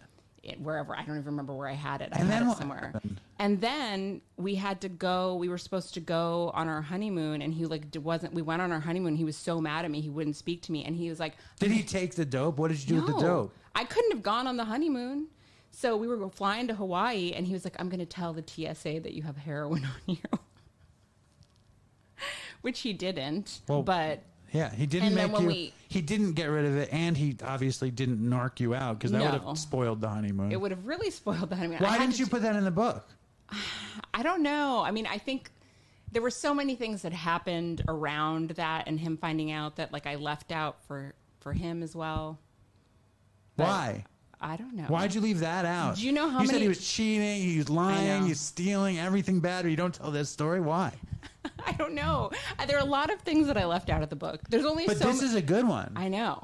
Okay. Well, it's an exclusive. What is a Dopey exclusive? Dopey Ask Erin exclusive. What's her name? Well, I'm not going to say her name. How about her first initial? E. So what do you have? I have advice for E, but what's your advice? So the first thing is that she needs to get off of Suboxone with the help of a doctor. I mean, you don't just stop taking it, right? No. You need to be tapered off of it. So what she should do is wherever she's getting her Suboxone, I imagine that they have some sort of protocol for tapering somebody off of it. This is my big thing. If I had a cause, I have this idea. the dopey cause would be lower dosage of Suboxone. Yeah. Because they don't make a 0.01, 0.02. Like they make like the lowest dose is like 0.5. And then they cut the shit in half, or they snip the film. You know, they have those sublingual Suboxones, and they snip it. But they don't have a tiny... Yeah, they should make smaller I think doses. that's the big dopey movement, is smaller dosages of Suboxone so people can fucking kick easier. But yes, but what about... I have a question, though, as a woman... What about the dude being like, I'm not going to marry you until you're off Suboxone? You don't care. Mean, you say, you don't blame them. Whatever. It's like, it's, if that's his boundary, if he's like, I want to make sure that like, you're really, you can only be my wife if you are not on medical assisted treatment. I mean, then that's for her, that's his prerogative. And then it's her prerogative if that's the type of person she wants to marry. This controlling guy. You know, I think that like, it's also, don't you think that there's some sort of mythology? Because this woman is going to go down from wherever she is to 0. And in his head, I guess that means that she was never on it.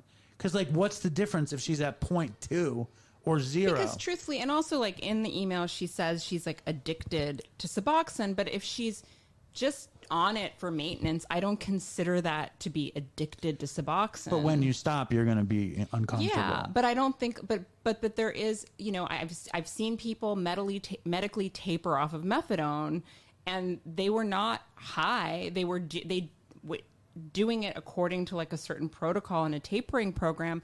That's still recovery. That's not the same as being in like active raging addiction. But I think that's really interesting in itself. She's saying I'm addicted to Suboxone, or Suboxone, as we both pronounce. Right. Or like you're on methadone and you're in recovery. I was on methadone and I was addicted to methadone, like 150%. Like, because I never was on methadone. It's bad.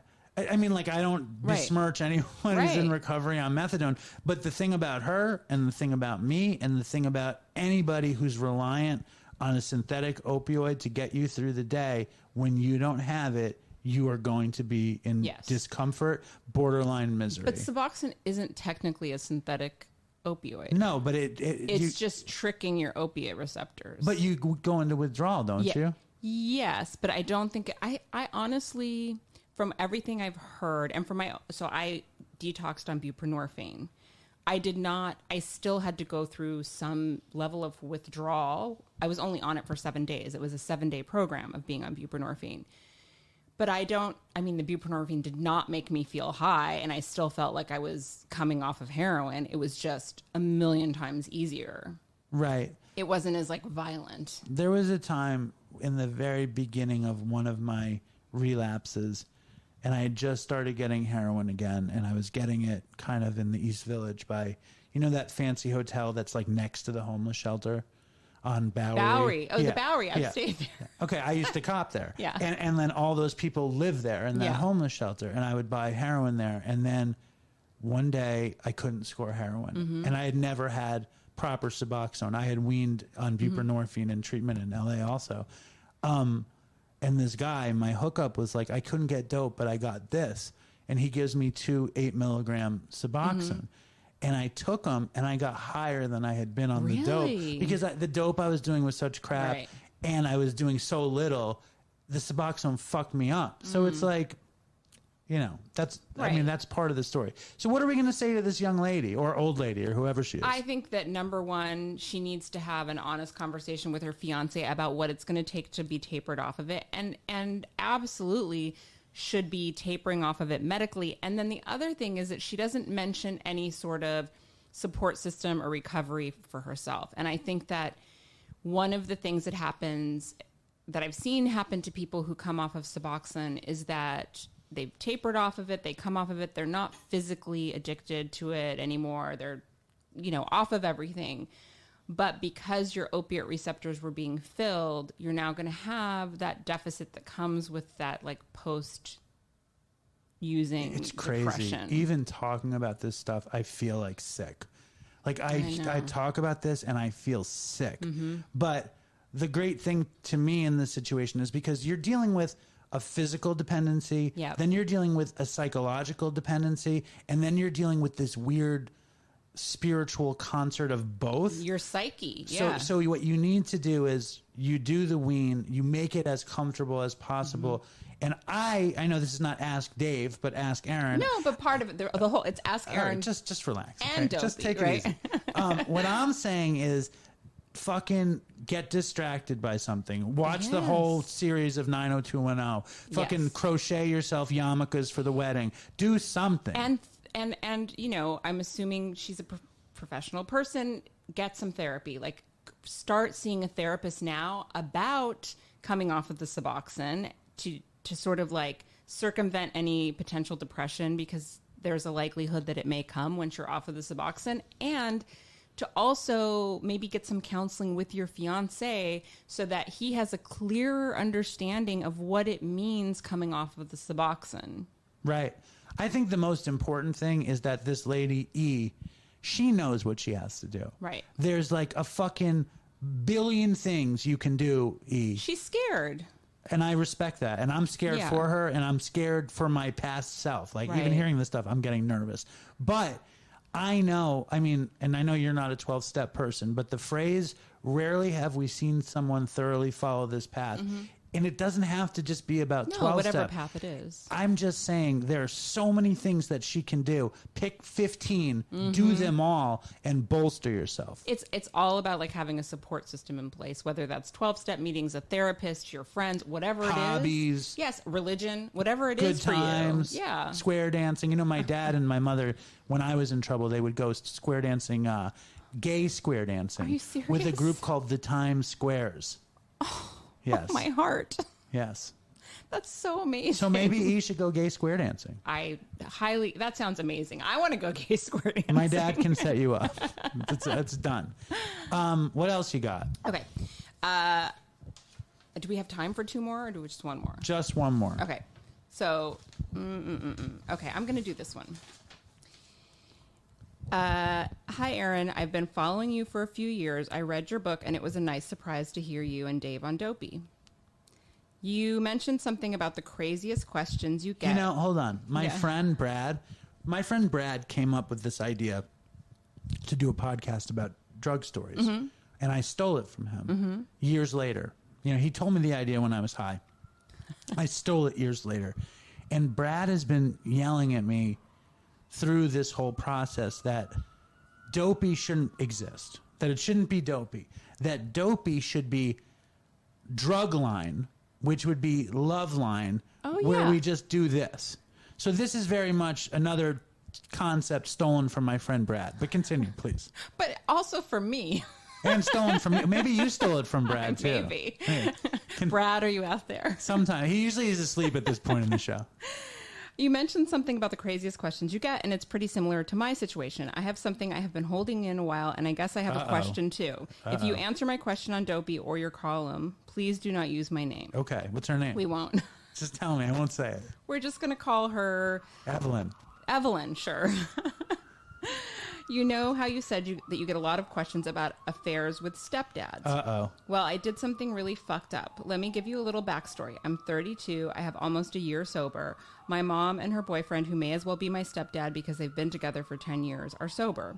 My mom's boyfriend has been sober a long time, like more than 25 years. My mom has been sober for 12 years. My mom's boyfriend works in recovery, and he helped me get into rehab last year. My problem was mostly alcohol, but also some pills and cocaine. Right after I got out of rehab, my mom had to go out of town for a bit to take care of her sister. She doesn't live that far away, but because of COVID, she wasn't going back and forth. When I was first out of rehab, I was going to a lot of meetings, and my mom's boyfriend was looking out for me. He knows everyone in the rooms here. I don't want to say where I am just in case. Albuquerque, New Mexico. I had a really hard weekend, and I spent a lot of time with him because my mom wasn't around. He's always been like a buddy more than a dad. I was there late one night and fell asleep on the couch watching TV. Long story short, he made a move on me, and I was Stepdad? Yeah. Well, like partner of her mother. Wow. Not legally stepdad, but yeah. I was so lonely that I had sex with him. Dun, dun, dun. Then what happened? I feel horrible for what I did. I would die if my mom found out. I think I saw this video last week. On Pornhub. Yeah. I I don't have the greatest relationship with her, but they did help me when I needed help. I've been pretty good about avoiding spending time with them. I've spent holidays at my dad's, etc., but I'm still full of guilt. I haven't even told my... Not holidays at her real dad's. Yeah, her real dad's. I haven't even told my sponsor. I've been working through the steps pretty slowly, mainly because I'm avoiding my sex inventory. My sponsor knows him really well. Do you think I should tell my sponsor even though she knows him? I have no desire to ever tell my mom. Really, I'm okay with having a kind of distant relationship with her, but I need to find a way to block this out somehow. Should I just keep it to myself so the whole thing doesn't explode in my face? I think she should use. I think that could solve everything. I'm just kidding. She's everyone. Totally kidding. I don't think she should use. But okay, this is where you, as an advice columnist, what do you do with this? The very first thing I want to say is fuck that guy, because she did already. Like, don't fuck that guy, but screw him, because he's somebody with a lot of time who's in a position of authority. Like Louis C.K. Yeah. Sort of. He's like Louis C.K. Although it would be less traumatizing to have Louis C.K. pull his dick out than to have your stepdad. What if Louis C.K. is your stepdad? Well, then you're really fucked. I'm sure that could happen. And it's coming soon. But anyway, keep going. Allegedly.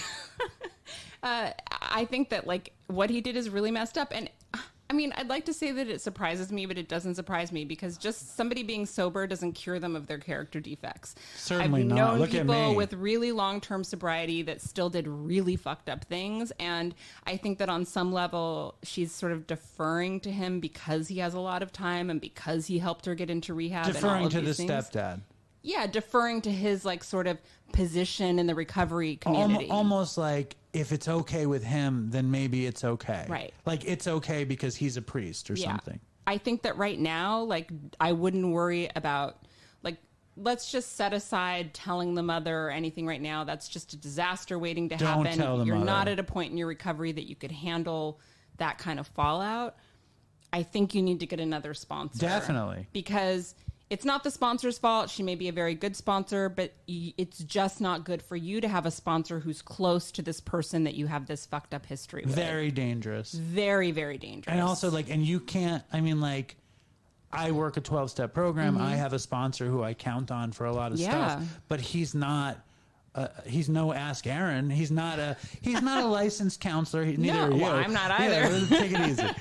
He's not. But, like, the sponsor is built to take you through the 12 steps. Yes. And I think in this situation, when the sponsor is close to the stepdad, find a sponsor that isn't. Yeah. And if you have to go to women's only meetings, like, I would try and find meetings that he doesn't go to, and to set up your recovery where it exists completely outside of him, especially with online meetings now. I mean, I don't know. Are a lot of meetings happening in person, or are they still all online? Where I live, they're happening in person, but and I never got anything out of online meetings. But that doesn't mean that I know a lot of people that do. I just think that I just mean to open up her possibilities of where she could go to meetings. I don't know how small the town is she lives in or anything, but 100% go to women's meetings. Like, just get away from the possibility that you're going to run into him. Better that you run into your mother at a meeting than him. Right.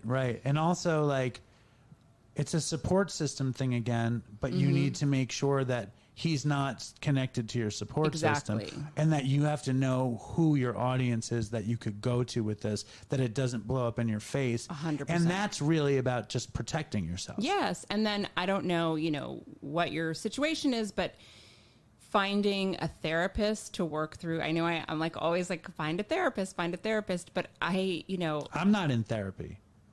Uh-oh. Really? No. All right. I'm cured. I don't look like a model of mental health to you. I mean, I'm 18 years in recovery and I go to therapy but once a week. You don't go to meetings. No. And you don't have a sponsor. You don't work a 12-step program. I don't work a 12-step program. I do all that stuff. Yeah. So maybe between us, there's some sort of like psychological wellness. I did work the 12 steps several times. Right. While you shot heroin. No. Well, I mean, no, I worked them sober too. But when you actually hit real recovery, you weren't. No, you weren't. No, doing but I was 12-step. doing a lot of. I mean, I was looking for You don't have to spiritual prove yourself. help. You don't have to prove yourself to me. No, trust me, I'm not trying You to don't have to prove do that. myself. But I do think that everyone could benefit from therapy. So you think I need therapy? Yeah. Fuck. I don't want to go to therapy. It'll make you a better parent. It'll make you a better partner. It'll make managing your life easier. Well, in my opinion. We'll see. We'll see about all that. Yeah. But this lady, that's a spicy meatball, I have to say. That is a spicy meatball. Holy moly. Yeah. But I appreciate that she's willing to bring such an honest question to the table. And I think the number one thing is like, remember who you are and remember like what the right thing is. And just because you did something that wasn't right, it doesn't mean you have to keep doing shit that's wrong. And it doesn't define who you are as a person. No, she's fucked. She's as a person, she's through. She's ruined. Stop. That's it. She was like in early recovery. No, I'm just and did kidding. something Are you fucked up. kidding? We all do. Yeah. We all do horrible please. things. Please, so many horrible things. My point is not. That was a joke. Right. My point is. I was joking. I was just joking. My point is that you don't need to do bad shit anymore either. No. Just because you did, you can do only great stuff, and this thing can fade away, and you can get past it. 100%. And it can be a wake up call for sort of the types of people you need to surround yourself with in the future. And, you know, our families are not always the least toxic place we can go. They're often the most toxic. Especially for sex. Yeah, apparently. Oh. Can I just tell you, like, side note, and we'll read it on another show, it's not the only stepdad question we got. Of course. But the thing about it is... But we got it from a stepdad. Oh, my God. But maybe it was her stepdad.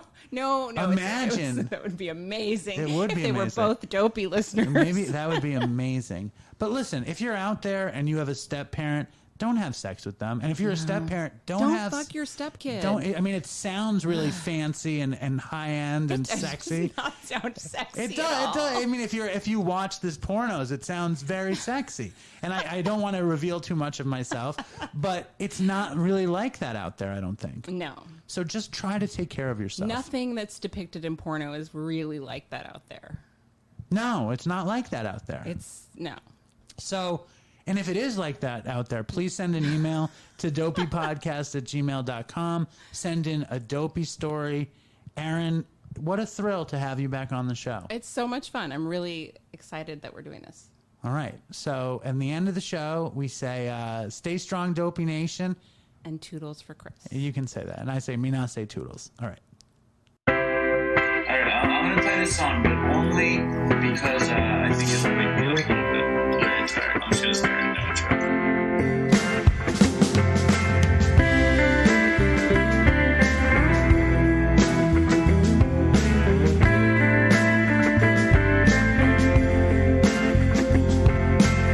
Wanna take a walk around the world. I wonder would it do me any good? But until I get some money in my pocket.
can see my shadow getting smaller. It's high noon where I stand. I can feel my shadow getting smaller. It's high noon where I stand. I wonder would they pay me any mind when I leave the busted city far behind. I'll take the high road, however far it winds. Peace and love, very hard to find. I wanna be good so bad. I wanna be so good, so bad, so bad. I wanna be good so bad. Bad desire's all I've ever had. I wanna be good so bad.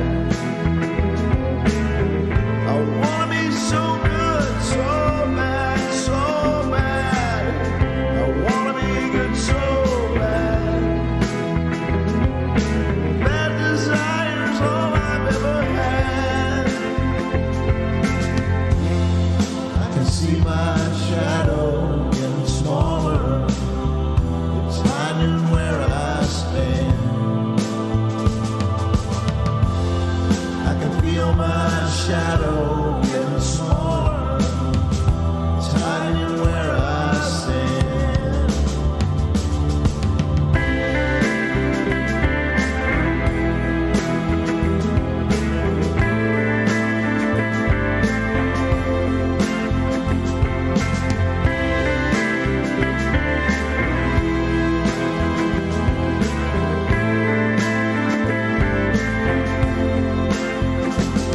I can see my shadow.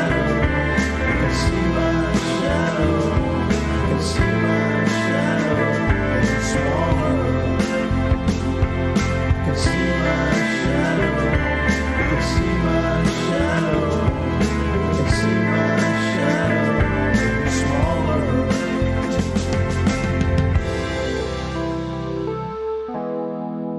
It's a fucking great song. You like this? I really, really like it. You do? And you know I like... Yeah, you do tell me you didn't like it. Yeah. I'm sure you can relate to the calling your dad part. Dude, it's just really good. Like, when'd you write that? I like the lyrics. I hope they can hear it. Can they hear it when you play it like that?